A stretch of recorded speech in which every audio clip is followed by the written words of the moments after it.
밤에 노래를 주신 하나님, 밤에 노래를 주신 하나님이란 제목으로 말씀을 전하겠습니다. 여기서 밤이라고 하는 것은 고난의 시간을 말합니다. 욥은 처절한 고난 속에 살아갔습니다. 그가 피땀 흘려 모아놨던 모든 재산들이 한순간에 다 사라져버리고 말았어요. 그리고 10명의 남매가 있었는데 그 마지 집에서 잔치를 벌이다가 태풍이 불어와가지고요, 그 집이 무너져서 10명의 자녀가, 남매가 죽임을 당하고 말았습니다. 그리고 사랑하는 아내는 그 고난이 지속되어지자 너무 지친 나머지 너희 하나님, 네가 믿는 하나님을 저주해라, 그렇게 얘기하면서 남편의 곁을 떠나고 말았습니다. 더욱이 욥은 몸에 종기가 나서 말할 수 없는 고통이 찾아왔어요. 얼마나 이 아프고 가려운지 기왓장으로 자기 상처난 부분들을, 종기 있는 부분을 긁어냈다 그랬어요. 그리고 잿더미에 앉아가지고 하나님께 회개하면서 하나님께 살려달라고 기도하는 장면이 욥기에 기록되어 있습니다. 그런 광경을 옆에서 지켜봤던 젊은 엘리후라고 하는 청년이 욥을 향해서 입을 이렇게 열었습니다. 나를 지으신 하나님이 슬픔을 만난 이에게 노래를 주십니다. 나를 지으신 하나님이 슬픔을 만난 이에게 노래를 주십니다. 사람으로 밤중에 노래하게 하십니다. 오늘 밤을 만난 우리 인생이다 할지라도 우리 하나님께서 모든 인생에게 노래를 주실 줄로 믿습니다. 그러므로 우리 이 자리에 모인 성도들, 말씀을 듣는 가운데에 우리에게 주신 하나님의 노래를 가지고 멋지게 연주를 해내는, 끝까지 완창하는 성도들이 되시기를 간절히 축원합니다. 첫째로, 진실한 그리스도인이란 환난 중에, 고난 중에 노래하는 사람들입니다. 따라합시다. 환난 중에 노래하는 사람들입니다. 그렇죠? 진정한 그리스도인이란 환난 중에 노래하는 사람들이라 그런 말이에요. 고난 가운데 문제에 눌려서 도망가는 사람들이 있는 반면에 비록 고난 중이지만 하나님으로 인해서 다시 힘을 내고 노래하며 문제를 넘어서는 사람들이 있다는 거예요. 그게 믿음의 사람이요 성도들이라는 사실입니다. 코로나로 인해서 직장을 잃기도 하고 하던 사업을 접기도 하고 암울한 현실을 지내야 하는 이들이 많이 있습니다. 교회도 어두운 시기를 지금 보내고 있는 거예요. 그러나 성도는 환난 중에도 노래를 하는 사람들이라고 성경은 말해주고 있는 거예요. 슬플 때에도 노래를 해야 하고 기쁠 때에도 노래를 해야 하고 인생의 낮에도 노래해야 하고 인생의 밤에도 노래를 해야 한다. 노래를 주시는 하나님이 계시기 때문에 우리 그리스도인들은 그 노래를 받아서 오늘도 찬양하고 기도하며 노래를 불러야 한다고 말해주고 있는 거예요. 그리스도인, 그는 밤중에도 노래를 할 수 있는 사람들입니다. 어려울수록 더욱 하나님께로 나아가는 사람들이요, 결코 세상의 환난이 정복할 수 없는 담대한 믿음을 가진 사람들이요, 이런 사람들을 세상이 꺾을 수 없습니다. 흑암을 만나고 밤을 만나면 보통은 노래를 하지 못합니다. 원망하게 되어 있어요. 불평하게 되어 있어요. 낙심함에 한탄하게 되어 있습니다. 하지만 고통의 시간을 만났을 때에 원망이 소용이 없습니다. 불평이 소용이 없습니다. 우리가 그 모든 사실을 잘 알고 있습니다. 그래서 시편 50편 15절에 보니까 환난 날에 나를 부르라, 내가 너를 건지리니 너희가 나를 영화롭게 하리라 그랬어요. 그러니까 실망하지 말고 환난 날에 그 문제가 있었을 때에 나를 부르라는 거예요. 하나님께 부르짖어라. 그러면 내가 너희를 그 환난에서 건져줄 것이고 너희가 나를, 하나님을 영화롭게 할 것이다. 하나님의 명예를 드러내게 될 것이다. 그렇게 말씀해 주고 있는 거예요. 다니엘이라고 하는 선지자는 왕의 어인이 찍힌 것을 알면서도 그런 성전을 향해서 예배를 드렸습니다. 예배를 포기하지 않았습니다. 기도를 드렸습니다. 사자굴에 들어간다고 하는 그런 두려움과 공포가 있었지만 굴하지 않았습니다. 그가 하나님을 향하여 예배 드릴 때에 그는 끌려갔어요. 잡혀갔어요. 사자굴에 던져졌습니다. 그러나 사자굴 속에서도 하나님이 함께 하셨다는 거예요. 그 사실을 잊지 마시기를 바랍니다. 그 사실을 잊지 마시길 바랍니다. 이국 땅에서 하나님의 이름을 다니엘은 영화롭게 하였다는 거예요. 사도행전 16장 이하에 보니까 귀신 들린 소녀를 바울과 신라가 고쳐주는 그런 장면이 나와요. 귀신에 들려가지고 몰골이 형편이 없는데 그 귀신이 하는 얘기를 듣고자 많은 사람이 찾아와가지고요 점을 치는 거예요. 그리고 그 수입을 이 소녀가 가져가는 것이 아니고요 그를 사온 주인들이 다 나누어 갖는 거예요. 그 모습을 보면서 바울이 그 여인을 구원해 줘야 되겠다. 그 소녀를 구원해 줘야 되겠다 생각하고 예수 이름을 명하노니 귀신아 나가라 하고 명령했던 거예요. 그때 그가 고침을 받았어요. 온전한 정신이 돌아왔습니다. 그런데 그의 주인들이 그가 고침받은 것을 좋아하지 않았어요. 왜? 돈줄이 날아간 거예요. 돈줄이 날아간 거예요. 그래서 고소를 했습니다. 끌려갔습니다. 채찍에 맞았습니다. 깊은 감옥에 갇혔습니다. 얼마나 억울하고 분통한 일입니까? 그죠? 좋은 일을 했는데도 칭찬을 받는 것이 아니고 오히려 고소를 당하고 채찍에 맞고 깊은 감옥에 들어간 거예요. 이럴 때 우리의 반응은 불평하기 쉽습니다. 억울하다고 하기가 쉽습니다. 그러나 바울과 신라는 한밤중에 하나님께 기도하며 찬미했다고 성경 기록하고 있는 거예요. 하나님께 노래했다는 거예요. 실망하지 않았다는 거예요. 절망하지 않았다는 거예요. 하나님을 향하여 기도하며 하나님께 찬미하니라. 그 순간에 폭발적인 역사가 일어난 거예요. 지진이 나면서요. 그 옥토가 옥문이 열리고 그들의 결박이 풀어지는 놀라운 역사를 체험하게 된 겁니다. 여러분 환난 날에 하나님을 노래할 때에 하나님의 영광이 하나님의 명예가 드러났다는 사실입니다. 이러한 모습이 이러한 기적이 여러분의 삶의 현장에도 동일하게 일어나기를 간절히 축원합니다. 어두운 밤을 통과하는 가운데 많은 어려움을 겪을 수 있습니다. 이 어둠이 깊어질수록 하나님은 왜 노래를 주시는 것일까? 고난이 깊어질수록 왜 하나님은 성도들에게 노래를 주시는 것일까? 여러분을 사랑하시기 때문에 그래요. 그 고난 속에 우리가 넘어지지 말고 실망하지 말고 자포자기하지 말고 하나님의 은혜로 다시 일어나라고 하나님이 노래를 주시는 거예요.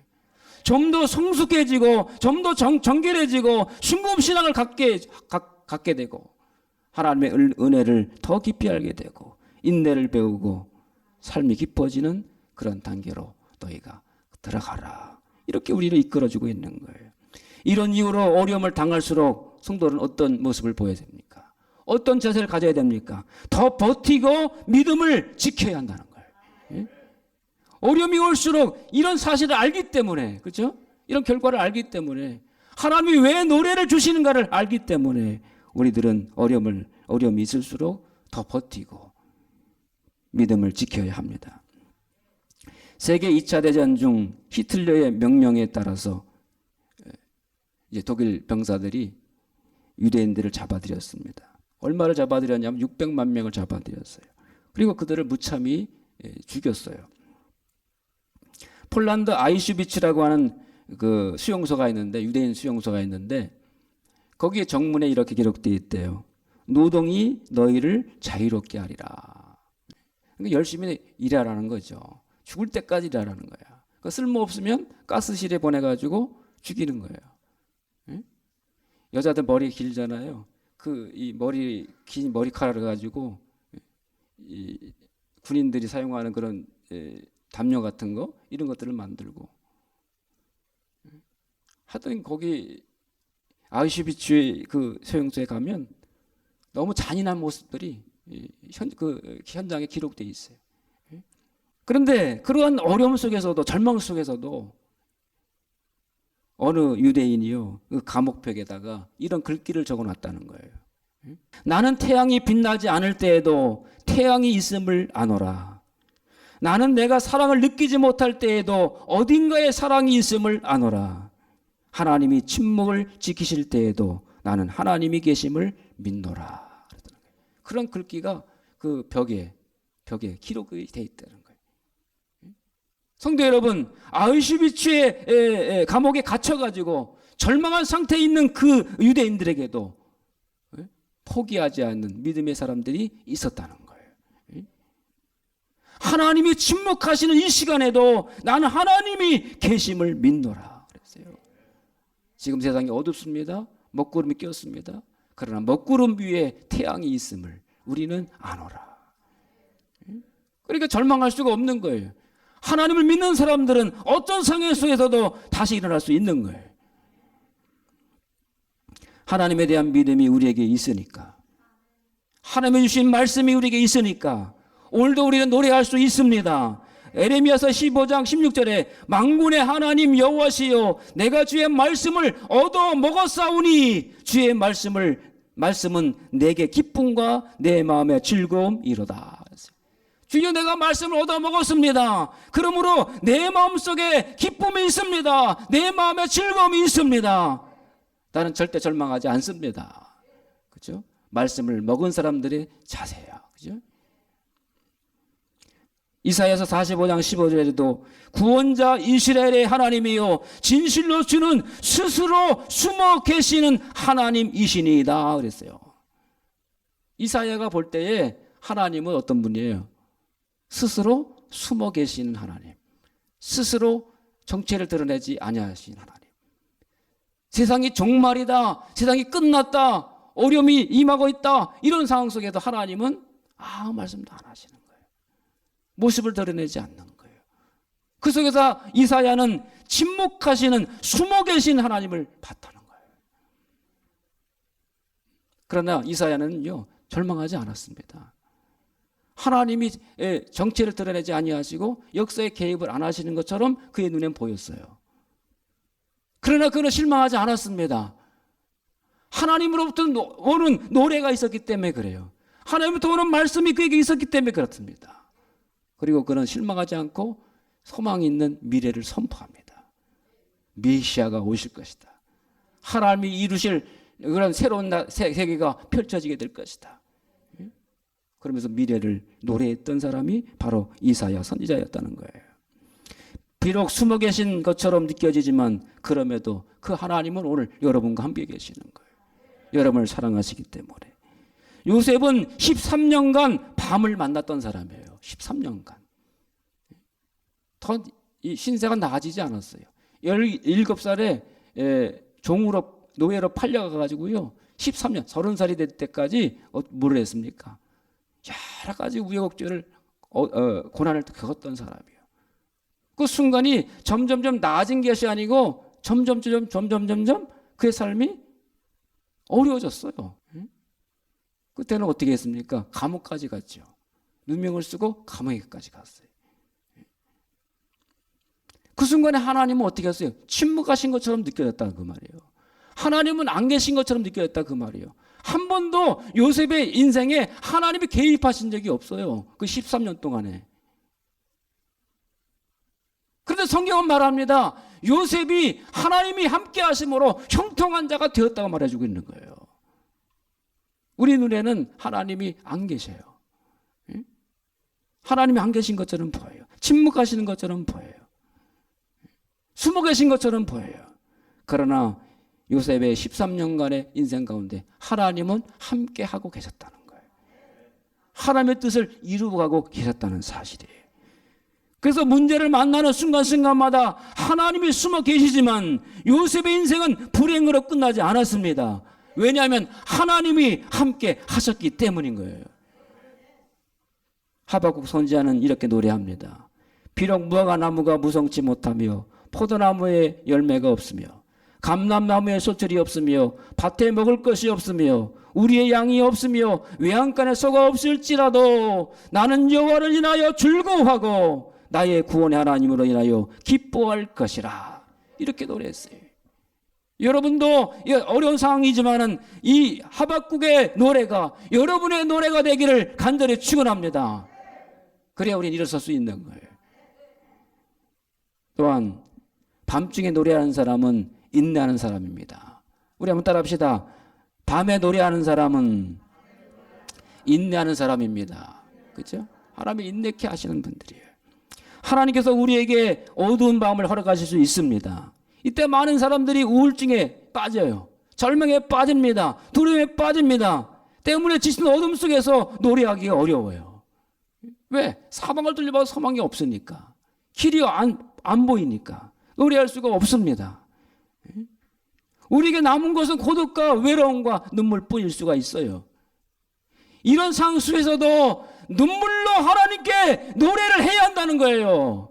하나님은 그걸 원하고 계시다는 거예요. 그것이 믿음이라는 거예요. 독립기념관에 가본 적이 있습니다. 일제 식민지 하에서 착취와 고문을 받은 흔적들이 도처에 보였습니다. 많은 애국지사들이 고문을 당했고 또 고문을 당하는 형사 앞에서 무력하게 쭈그리고 있는 그런 모습들이 있더라고요. 자존감을 상실하고요. 어떤 소망도 없는 그런 광경들이 이제 그 독립기념관에 가보면 이렇게 기록되어 있더라고요.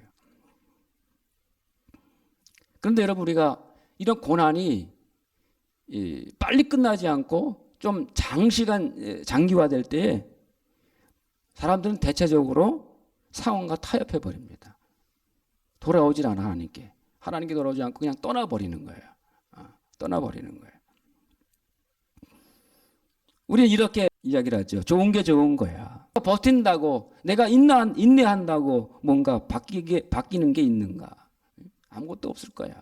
그냥 시류에 따라서 살아가야지. 나도 남들처럼 시류에 따라서 살아가야지. 그러니까 버티다가 이렇게 합리화하면서 바꿔져 버리는 거죠. 변절되고 마는 거죠.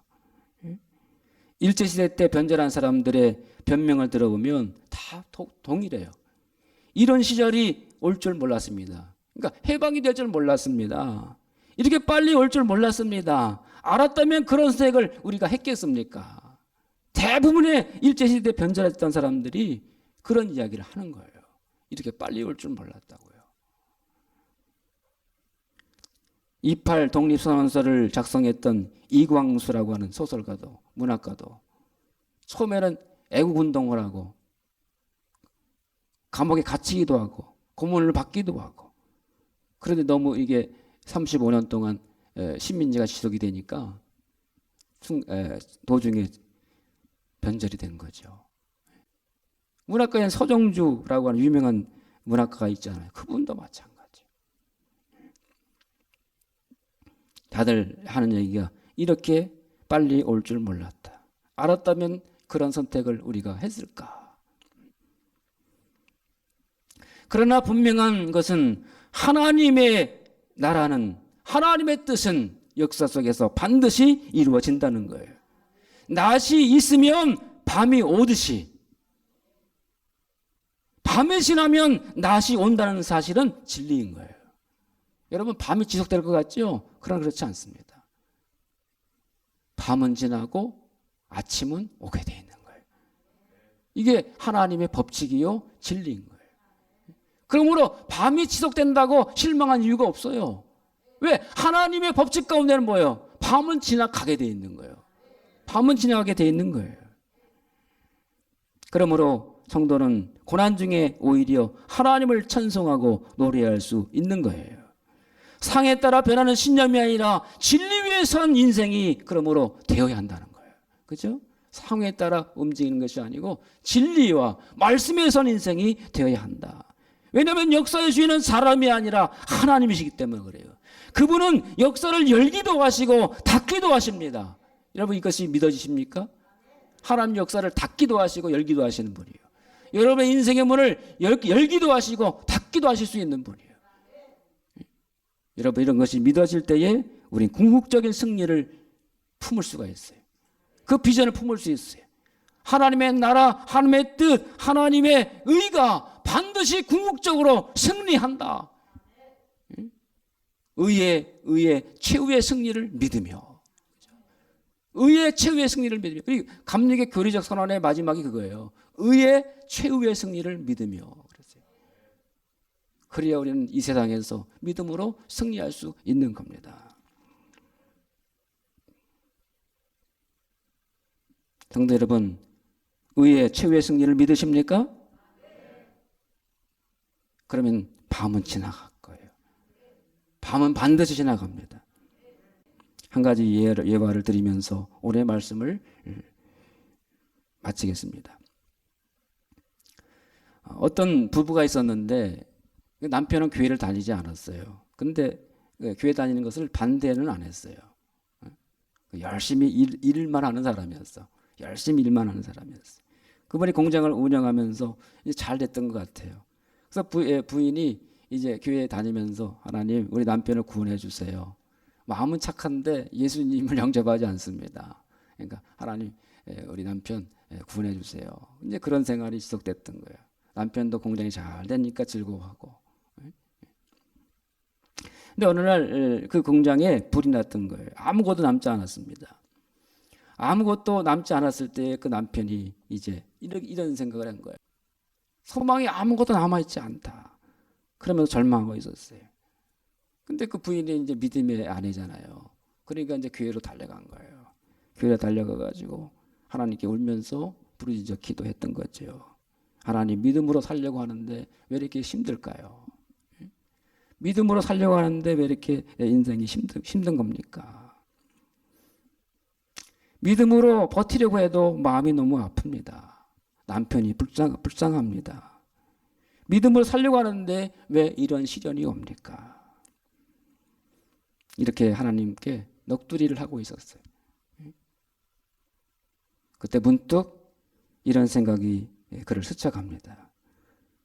그럼에도 감사하라. 그럼에도 불구하고 감사하라. 라고 하는 말씀이 어떤 생각이 그냥 스쳐가는 거예요. 그래. 상황이 이렇지만 그러나 감사해야 되겠구나. 그러면서요 남편이 살아있음에 감사합니다. 우리 식구들이 모두 건강하게 있음에 감사합니다. 하나님이 계시는데 내가 절망한 이유가 어디 있습니까? 이런 막 믿음이 오기 시작하는 거야. 하나님이 계신데 우리가 절망할 이유가 어디 있습니까? 하나님은 다시 일어서게 하실 겁니다. 그녀는 절망하고 낙심하는 대신에 하나님께 찬양하고 하나님께 노래를 불러드렸어요. 그리고 구별된 헌금을 이제 하나님 감사 예물로 드렸어요. 그 소식을 듣고 저 부부가 실망하지 않고 괴로워하다가 실망하지 않고 다시 일어서서 지금 일을 하려고 한다. 열심히 다시 한번 일을 하고 있다. 이런 이야기들이 그 주위에 이제 소문으로 퍼진 거예요. 저들이 절망할 줄 알았는데 절망하지 아니하고 다시 일어나는 거예요. 다시 일어나서 얼굴에 기쁨이 있으면서 일을 하는 거예요. 사람을 만나는 거예요. 그죠? 골방에 들어박혀가지고 있을 줄 알았는데 그러지 않고 사람을 만나는 거예요.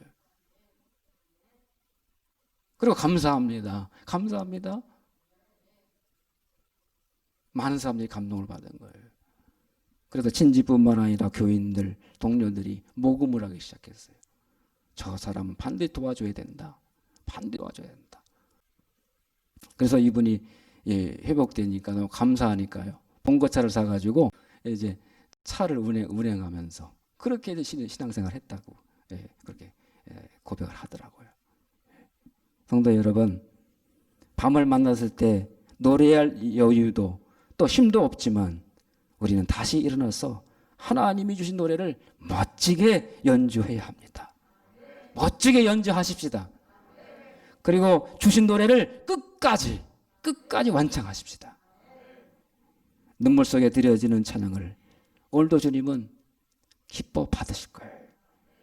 그러므로 여러분 서로를 위로하시고 상황이 이렇고 어렵지만 그러나 반드시 우리는 다시 일어설 수 있습니다.